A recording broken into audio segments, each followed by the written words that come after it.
Bonjour à tous et bienvenue pour cette nouvelle vidéo aujourd'hui streaming Netflix avec encore une fois un film d'animation. Comme je le disais dans ma vidéo précédente, j'essaye de me rattraper un petit peu mon retard sur les films d'animation qui sont sur cette plateforme.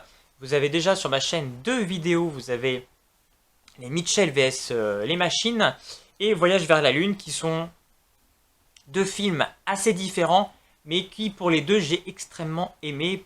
Surtout les Mitchell, mais les deux voilà, étaient vraiment très bons et je conseille.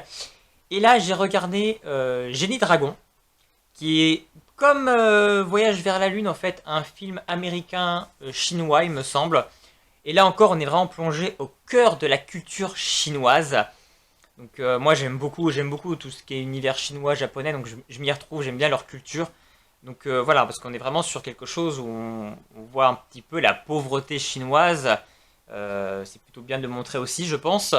Et voilà, c'est un petit peu différent de nous dans leur manière de vivre, donc là-dessus c'était intéressant, je trouve. Et Génie Dragon, on est sur une sorte de revisite du conte d'Aladin, clairement. Il y a beaucoup de choses qui sont assez similaires par rapport au Aladin, mais dans une manière un peu plus moderne. En fait, on a un jeune garçon, Jin Din, qui avait une amie d'enfance, Lina. Ils étaient extrêmement proches, ils avaient plein de points communs parce que tous les deux se sentaient un petit peu rejetés. Et il va se trouver qu'en fait, Lina va partir avec son père parce que son père voilà, est un homme d'affaires et a prévu de grandes choses et quitte les bas quartiers pour aller voilà, pour une vie meilleure.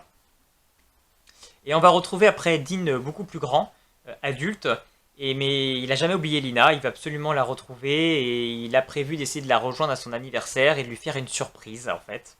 Et dire voilà, je suis toujours là et est-ce qu'on peut redevenir amis, etc. Parce que Lina, elle est devenue une sorte d'égérie de marque. Vraiment, son père a réussi à la faire connaître. Donc lui, là, on comprend qu'il a eu du succès, qu'il est riche. Et que sa fille voilà, fait partie de la haute société et est devenue l'égérie de plein de marques. Et Dean, lui, est resté un simple étudiant sans sous des bas quartiers. Et donc c'est là qu'on retrouve un peu le côté vaurien et princesse que pouvait y avoir dans Aladdin.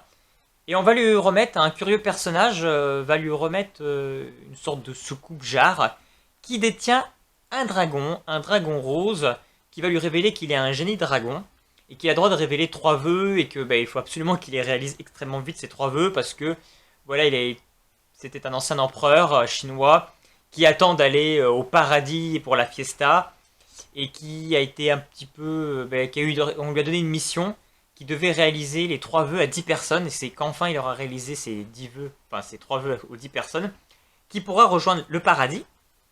Et il se trouve que Dean est la 10e personne à qui il doit réaliser ses vœux. Et donc, le dragon, on le découvre voilà, un côté un petit peu snob, parce que voilà, c'est un ancien empereur.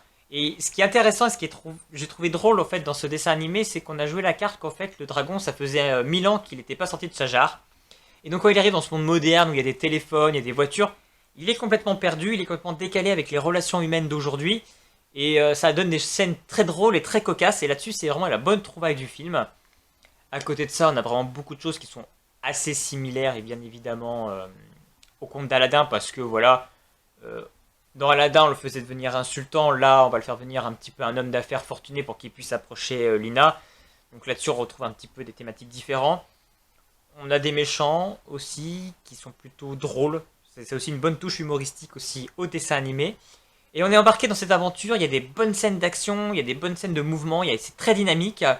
On est également pris par ces personnages qui là encore on a un dessin animé avec des belles valeurs qui sont véhiculées, les valeurs de ce qu'on est en fait, que l'argent ne fait pas tout, la personne n'est pas définie par ce qu'il est ou par le métier qu'il peut faire, les relations père-fille, l'importance qu'on peut donner aussi à la vie qui est finalement essayer de tout donner à sa carrière et en délaisser les personnes n'est pas forcément la bonne chose aussi. Donc tout ça, c'est des belles valeurs qui sont bien mises en avant dans ce dessin animé.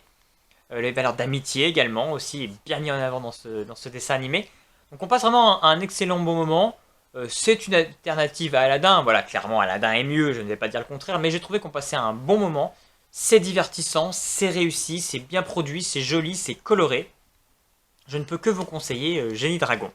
Si vous aussi, vous avez vu Génie Dragon, n'hésitez pas à me laisser un petit commentaire pour dire ce que vous en avez pensé. N'hésitez pas également à vous abonner à ma chaîne pour être au courant de mes prochaines vidéos. Et puis en attendant, je vous souhaite une très bonne semaine et à bientôt.